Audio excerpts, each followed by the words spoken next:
man? Welcome back to the channel. Thanks for tuning into another video. But this is the crazy thing about this alien situation, because I live down the street from where the aliens landed. And the crazy thing about the story is, like, my wife came home the other day and she was talking about a coworker telling her about the aliens in the backyard. But this was like a month before they showed it on the news. And we laughed about it and made jokes about it. It was all funny until they showed it on the news and we seen it was actually real.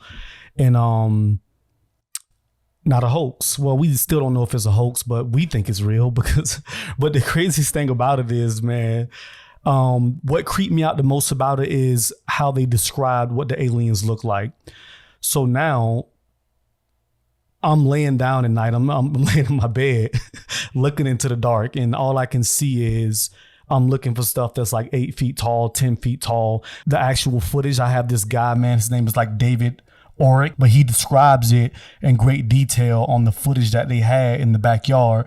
But man, look, living close by is a total different feeling from hearing about it on the news. It creeps me out even more than just, but let me get it started for you guys.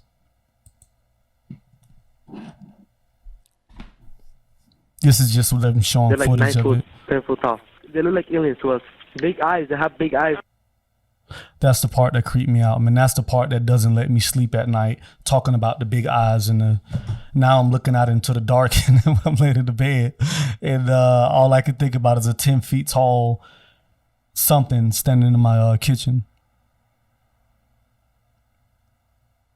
But this is the house, and this part is coming up about the guy. He's going to talk about, he's going to break down the footage really good and describe in detail of what he's seen. At what I'm calling the Vegas Backyard Aliens video that Angel posted. Here's the first video, just regular speed.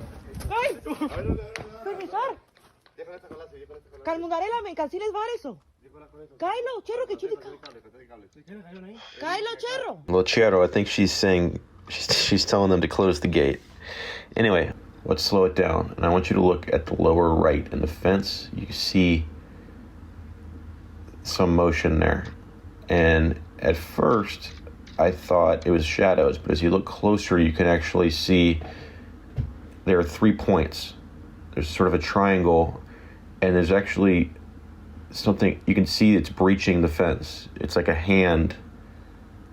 You can see 3 points there moving up.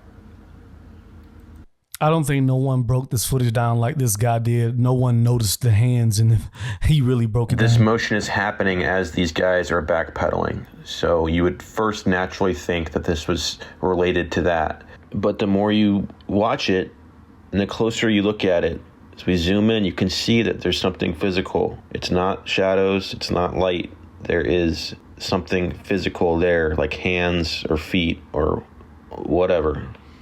Here's the second part. This one is a little less clear. But look out beyond the section I highlight here. You can see a sort of a shadow get smaller, like it's getting behind that forklift, and then a light turning on, or an eye, or whatever it is. And what's interesting about this is it's not as if the light is being revealed by the camera moving, because the camera is moving straight down, right? The camera stays on the same plane, but the light suddenly, boom. This video is really fascinating to me, primarily because the people in it aren't necessarily seeing what we see when we watch it back. Yeah, that's creepy, man. But like I said, with me living in Las Vegas and living not too far away from where the aliens landed, man, I'm checking my backyard, man. I'm checking my windows, man. I don't need nobody 10 feet tall standing in my living room. Because to be honest, man, what can you do if a 10 feet tall alien is standing in your living room or standing in your kitchen, man? But another thing that creeped me out about it is the way they described it. You know, big shiny eyes and a big mouth. Like, what does that look like? How big are the eyes? Like, are they big as grapefruits? Or like, how big is the mouth? What do you mean by big mouth? Like, is it like this big? Like, but that's what creeped me out, bro. Cause just imagine waking up, you know, you're looking out your window and it's a guy standing there looking at you that's 10 feet tall with eyes as big as grapefruits and a mouth as big as I don't know what, but a big mouth and big eyes. That creeped me out. And to be honest with you guys, I'm actually afraid of the dark. Don't laugh at me. I've been afraid of the dark since I was younger.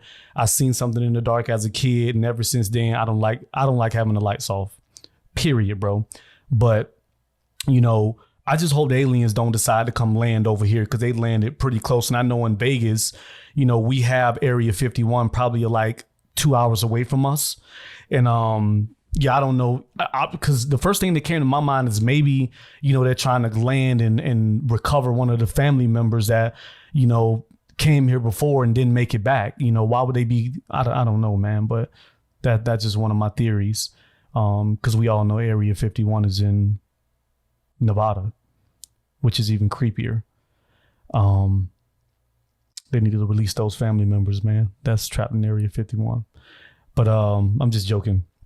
We don't know what's in Area 51. I don't want to get in trouble for making accusations or statements about what's up, because we don't know. No one knows.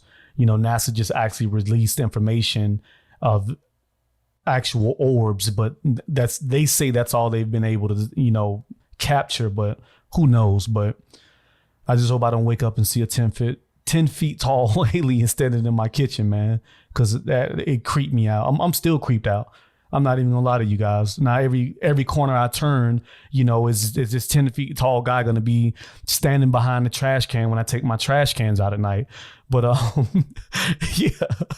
But thank you guys for tuning in, man. And hopefully I see you on the next video. You have a nice day.